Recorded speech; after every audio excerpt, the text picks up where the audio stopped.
darlings, it is I, your Patisserier in the Penthouse. I'm coming to you today from my secondary kitchen because my actual kitchen in the Penthouse is under renovations. You see, white cabinets are back in, so those new maple ones just had to go.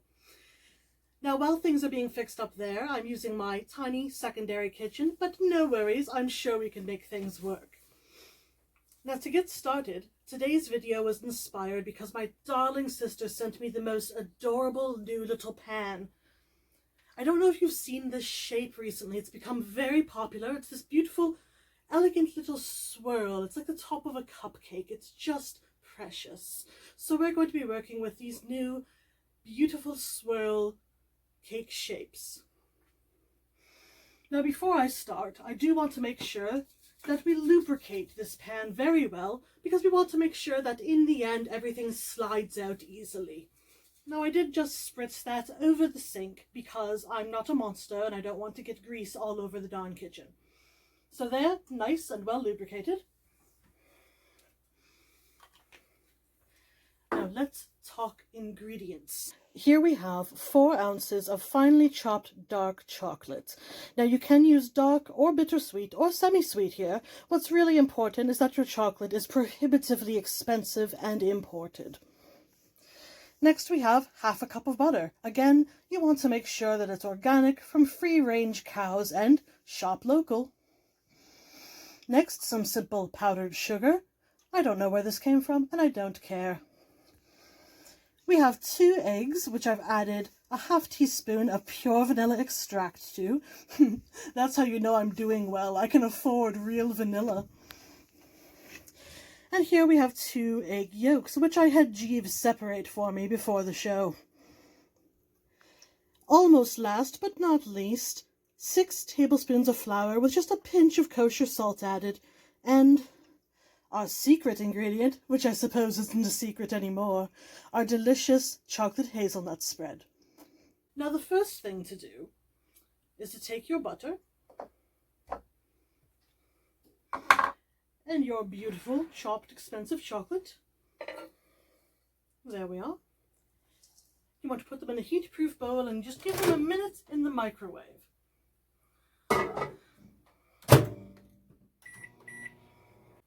Alright, now that's been a minute, so let's check on our chocolate.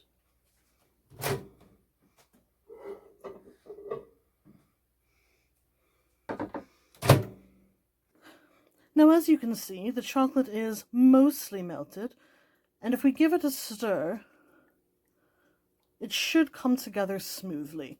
If you do still have some chunks in there that just won't go, just warm it up a little bit more in your microwave for 10 to 30 seconds at a time.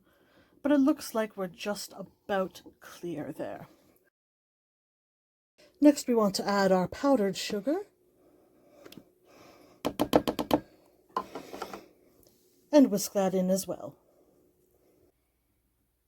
Now, I know that I'm making this look very easy, but whisking really is a skill that needs to be taught and practiced. And I've had lots of practice, you see. I'm a traditionally trained pastry artist.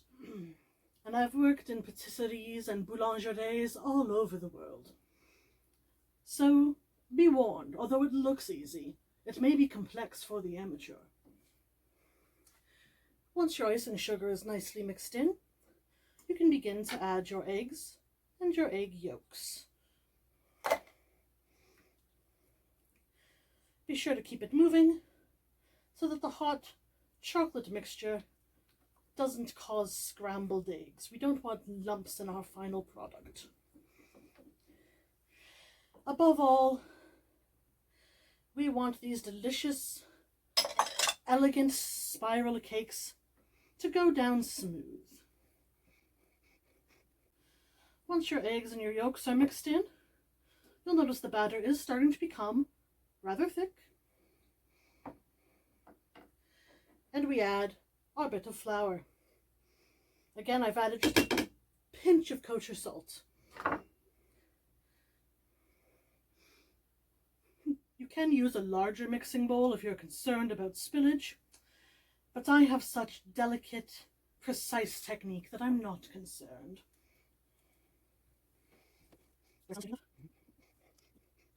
And you just want to mix it until the flour is just incorporated. You don't want to overmix. Again, nobody wants their chocolate swirls tough. Now, when I've made this recipe before, I've used lovely little ceramic ramekins to bake it in. But today, of course, we're experimenting with a new pan. Usually it fills 4 ramekins, so I'm going to try to fill 4 of the cavities here. And, well, I'm certain it will come out just wonderful. Now, I'm using an ice cream scoop here, but you could certainly use whatever spoon or implement works best for you.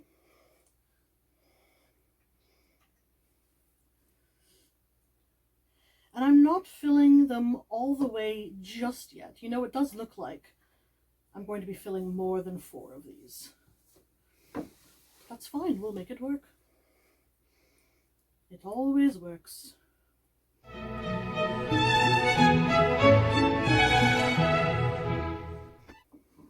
And I'm just going to give the pan a little tap and a jiggle.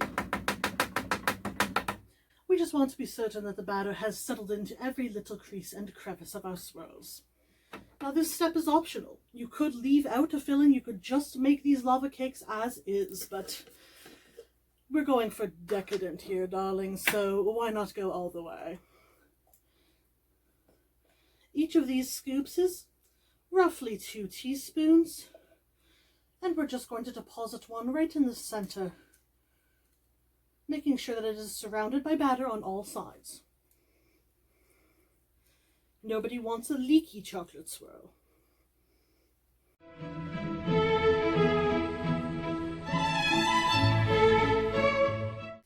Another reason it's wonderful to add a Nutella or other type of filling to these kinds of cakes is if you do somehow mess up, or perhaps one of your servants makes a mistake and overcooks them and they lose that lava center, well, the Nutella will still be molten. So you're still going to have a molten lava cake either way.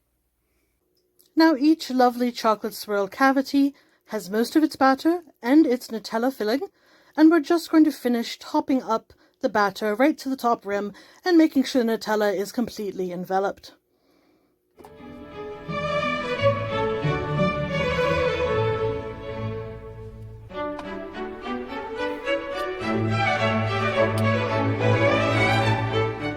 There we are, all filled up and ready to go. Now, if I was doing these in my standard ceramic ramekins, which hold a bit more batter, I would do them for about 12 minutes. Because these are a little bit smaller, I'm going to give them 9 minutes and then have a look at them. We want the outsides to be set and the middle to still be soft, but not so soft that it jiggles, if you know what I mean. So, let us bake and away, and be back in 9 minutes. Now, our oven has just beeped, so it is time to check on the cakes. They look soft in the middle, but not jiggling much, so I think they're just right. How exciting! Now, we do want to serve these warm, but I'm going to let them sit just for a moment or two, just so they're not screaming hot when I turn them over to unmold them. While we're waiting, what a wonderful time to enjoy a glass of champagne.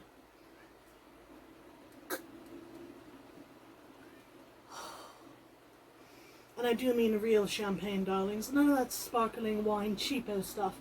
Treat yourselves properly. While those are cooling and I'm sipping on my champagne, I'm also going to just get started on a simple ganache. Now, for this ganache, I'm doing a 2-to-1 ratio of chocolate to cream. So while the ganache is warm, it will be pourable to coat our lovely cakes. And later, if there's any left over, we can refrigerate it and turn it into decadent little truffles.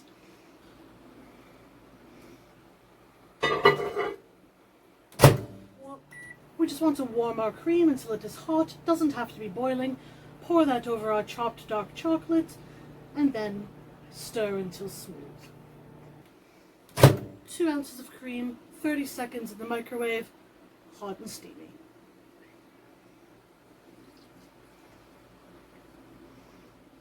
will just give that a little poke to make sure that the chocolate is all submerged in the hot cream.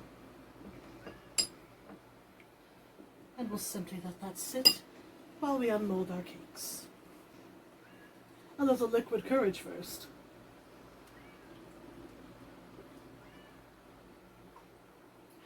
Bracing. What's lovely about these silicone pans is they don't retain the heat once you've taken them out of the oven. So these are still quite hot, but I can handle the pan with little trouble. Oh dear. A couple of them are a little bit too soft, as you can see. Well, it does seem that I'm going to need some practice with this new pan. As you can see, some of them got a little dark in some spots, although they are still deliciously soft in the centers. But I believe at least one of these we can plate up and make just gorgeous. One moment.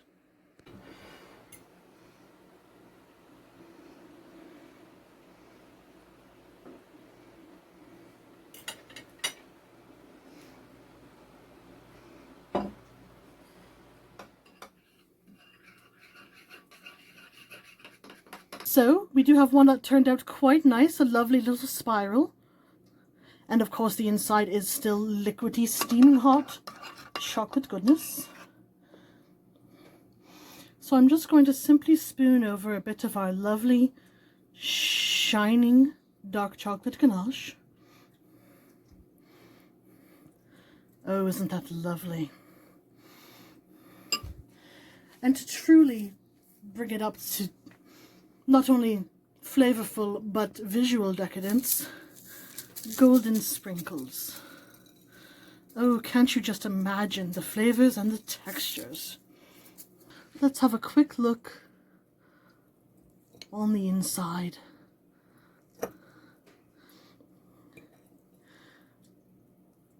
Oh yes, the liquid interior, the Nutella, the chocolate ganache, simply divine.